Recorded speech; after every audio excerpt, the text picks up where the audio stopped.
Kepala Badan Perlindungan Pekerja Migran Indonesia BP2MI, Beni Ramdhani, membongkar sosok pengendali praktik judi online di Indonesia.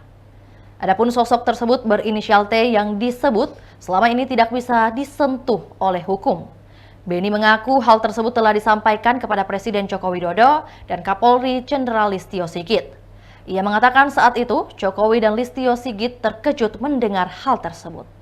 BP2MI telah menyampaikan dalam rapat terbatas di Istana Negara, di hadapan Presiden dengan tegas saya katakan, jika selama ini kenapa negara tidak mampu menyentuh sindikat penempatan ilegal, nyata bahwa sindikat penempatan ilegal selalu dibackingi oleh oknum-oknum memiliki atributif kekuasaan di negara ini. Di depan Presiden, di hadapan Panglima TNI, di hadapan Kapolri, Menteri dan lembaga, saya katakan, oknum-oknum itu berasal dari oknum TNI Polri, oknum-oknum kementerian lembaga, dan bahkan oknum di BP2MI terlibat dalam sindikat penempatan ilegal pekerja migran Indonesia. Tentu jika saya menyebut seperti ini tidak boleh ada institusi yang merasa rendah diri atau merasa dipermalukan. Kita percaya oknum brengsek dan pengkhianat Republik akan selalu ada dimanapun.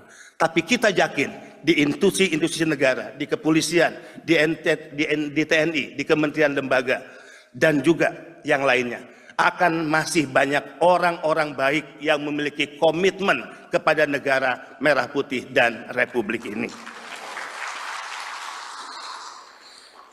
Bahkan ada tren baru saya ingin laporkan kepada Pak Saleh. Kalau dulu kita berpikir korban penempatan ilegal adalah mereka yang pendidikannya menengah ke atas.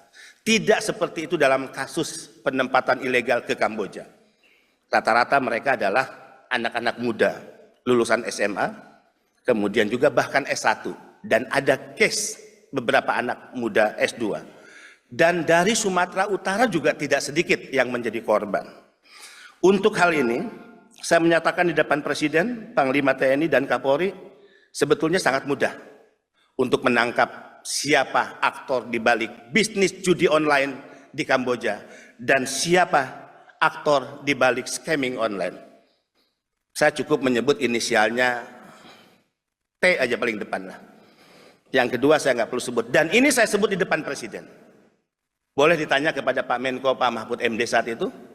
Ya, Presiden kaget, Pak Kapolri kaget, agak cukup heboh rapat terbatas saat itu. Orang ini adalah orang yang selama Republik ini berdiri mungkin tidak bisa disentuh oleh hukum. Mohon maaf dengan segala hormat.